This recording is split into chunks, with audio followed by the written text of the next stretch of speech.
In 2013, Microsoft revealed the Xbox One at E3, and while I'm sure most of you who are watching this know what happened next,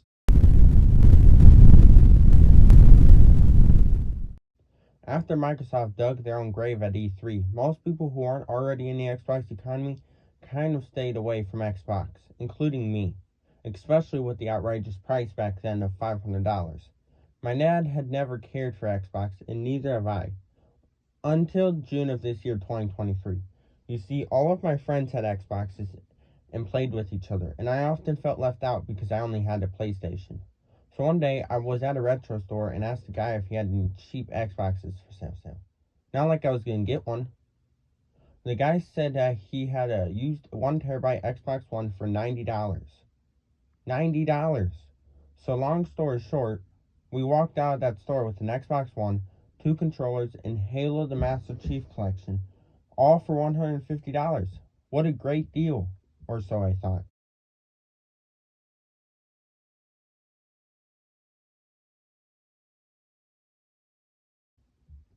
Let's start with the good things Xbox has to offer. It's really easy to friend people on it. I really like that. I type their name, it pops up, and I can friend them. They don't even have to friend you back, and you can still friend them. That's about all the good stuff I could find. Thing in setting up your account was really frustrating. I'd try and it would say attempt fail, especially if you're trying to connect between your Xbox 360 and the Xbox One. It's like Microsoft doesn't even want you to have your account on multiple consoles. Why? PlayStation makes it so simple, but everything on Xbox requires 3 more steps than needed. When I got my Xbox, I couldn't even play a game until after 4 days. 4 days of setting up. Whereas with the PS5 and PS4 and even the PS3, I could set up and start playing within an hour or two. Storage. I got the 1 terabyte version, but when I got on, it said I only had 736 gigabytes available. Does the console really need that much space to run? I can only hold about 10 games on it, and if you have Xbox first party games, it could be less. Controllers. I don't know why Xbox decided to do this, but the original Xbox One controller has no headphone jack. Really inconvenient if the goal of Xbox is to stay connected with your friends. Luckily, I had one that had a headphone jack, but that one had syncing problems, which meant it had to be connected by cord, and 4 months later, it broke completely.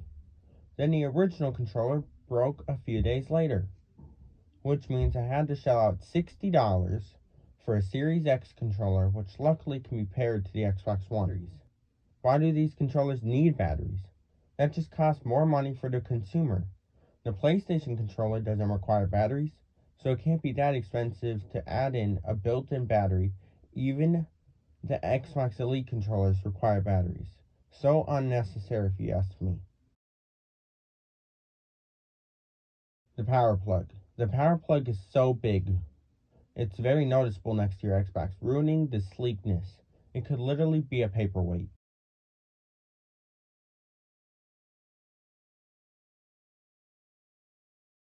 Blu-ray. You have to download a Blu-ray app just to watch movies. It's free, but it's just another step that doesn't need to be there. The Xbox One looks fine. No, nothing special, just a black box. I personally think the Xbox 360 looks better, but there's nothing bad with this design.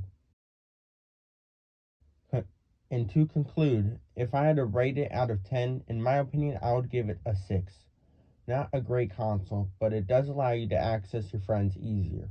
I just wish Microsoft had put more thought into it. Let me know what you think in the comments, or if I'm just too new to the console, then I'm way off on my impression on it.